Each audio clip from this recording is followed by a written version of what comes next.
آگے چلیے، قرآن کہتا ہے انمل مشرکون نجسن، مشرک تو ناپاک ہوتا ہے، پلید ہوتا ہے، مشرک پاک ہو سکتا۔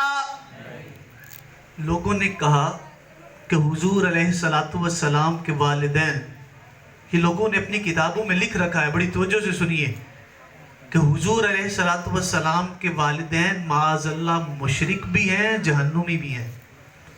لوگوں کی کتابوں سے نہ دکھاؤں مجرم، لوگوں نے اپنی کتابوں میں یہ الفاظ حضور کے والدین کے لیے لکھے ہیں، لیکن حضور کیا ارشاد فرماتے ہیں؟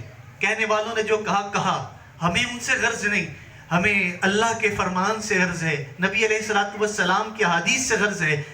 اللہ نے کہا مشرک ناپاک ہوتا ہے، مشرک پلید ہوتا ہے، اور حضور کہتے ہیں لم ازل انقل من اسلاب الطاہرین الى ارحام الطاہرات۔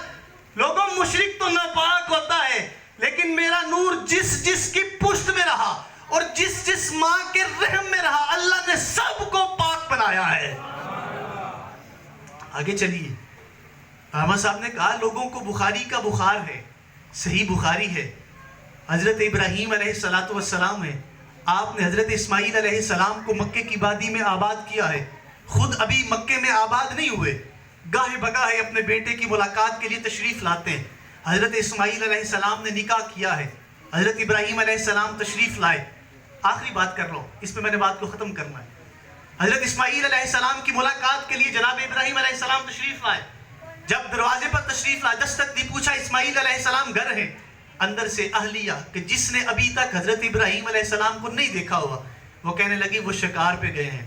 آپ نے پوچھا بیٹا خیریت ہے، سے ٹھیک ہے؟ کہا جی سب خیریت ہے۔ کہا کہ گزر بسر کیسا ہوتا ہے؟ کہنے لگی کیا بتاؤں کیسے گزر بسر ہوتا ہے، شکار کر کے آتا ہے اسماعیل، کبھی کھانے کو مل جاتا ہے، کئی دن بھوکا رہنا پڑتا ہے، نانو نفقے کا کوئی زیادہ خیال نہیں رکھتا۔ حضرت اسماعیل علیہ السلام کی شکایتیں شروع کر دی۔ حضرت ابراہیم علیہ السلام نے کہا کہ اگر اسماعیل آئے اسے میرا سلام دینا، اور اتنا ضرور کہنا کہ مجھے تیرا یہ دروازہ اور تیری چوکھٹ پسند نہیں آئی، اس کو تبدیل کر لے۔ حضرت اسماعیل علیہ السلام تھوڑی دیر بعد تشریف لائے، کہا یہ فضا معطر بتلا رہی ہے یہاں کوئی اللہ کا پیارا ہو کے گزرا ہے۔ کون آیا تھا؟ کہنے لگی کہ ایک بزرگ آئے تھے، ان کا حلیہ ایسا ایسا تھا۔ کہا تجھے نہیں پتا وہ میرے ابا جان حضرت ابراہیم علیہ السلام تھے؟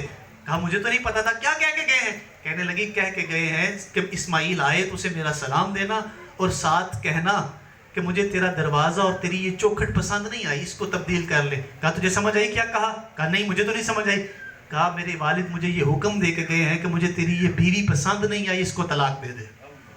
آپ نے طلاق دے دی، دوسرا نکاح کر لیا۔ کچھ عرصے کے بعد حضرت ابراہیم علیہ السلام پھر تشریف لائے، بخاری پڑھ رہا ہوں، کہانی قصہ نہیں سنا رہا، دوبارہ تشریف لائے۔ اب آ کے سلام کیا، اس خاتون نے فوراً دروازہ کھولا، بٹھایا، خدمت تواضع کی، سلام عرض کیا، آداب کیا۔ آپ نے کہا بیٹا کیسا گزر بسر ہو رہا ہے؟ کہا اللہ کا بڑا احسان، بڑا کرم ہے، بڑا ہی فضل ہے، مل جائے تو کھا لیتے ہیں، نہ ملے تو اس کا شکر ادا کر کے سو جاتے ہیں۔ ابراہیم علیہ السلام کی طبیعت بڑی راضی ہوئی، جاتے ہوئے کہا کہ بیٹا جلدی ہے، جانے لگا ہوں، اسماعیل آئے تو میرا سلام دینا، اور ساتھ کہنا بیٹا تیری یہ چوکھٹ مجھے بڑی پسند آئی ہے۔ حضرت اسماعیل علیہ السلام تشریف لائے، کہا کہ مجھے یہاں سے خوشبو بتلا رہی ہے، کوئی اللہ کا مقرب بندہ، کوئی بندہ آیا ہے، کون ہو کے گیا ہے؟ پھر حلیہ بتلایا گیا۔ کہا میرے والد گرامی حضرت ابراہیم علیہ السلام نے کیا کہہ کے گئے؟ کہا سلام بھی کہا ہے، اور ساتھ یہ کہہ کے گئے ہیں کہ اب یہ والا دروازہ اور چوکھٹ مجھے بڑی پسند آئی ہے۔ کہا سمجھ آئی کیا کہا؟ کہا نہیں۔ کہا وہ کہہ کے گئے ہیں مجھے تیری یہ بیوی بڑی پسند آئی ہے، اس کو کبھی طلاق۔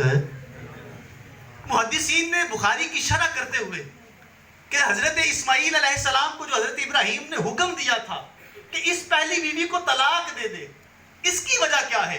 منار القاری نے اس کی 8 وجوہات لکھی۔ ناشکری تھی، نبی کے گھر میں رہ کر اس نے نبی کی عزت نہیں کی، حضرت ابراہیم علیہ السلام آئے، اکرام نہیں کیا، تکریم نہیں کی، تعظیم نہیں کی، آداب نہیں تھے، گفتگو کا، بڑی وجوہات ہیں۔ مدعے کی بات پہ آتا ہوں، انہوں نے کہا کہ سب سے بڑی وجہ یہ ہے کہ حضرت اسماعیل علیہ السلام کی اولاد میں سے پیدا ہونا تھا محمد الرسول اللہ نے۔ اللہ یہ گوارا نہیں کرتا کہ کوئی ناشکری عورت، بڑی توجہ سے سنیے گا، اللہ یہ گوارا نہیں کرتا کہ کوئی ناشکری عورت محمد کی ماں بنے، اور جو رب یہ گوارا نہیں کرتا کہ کوئی ناشکری عورت محمد کی ماں بنے، وہ یہ کیسے گوارا کر سکتا ہے کہ کوئی کافر عورت محمد کی ماں بن جائے؟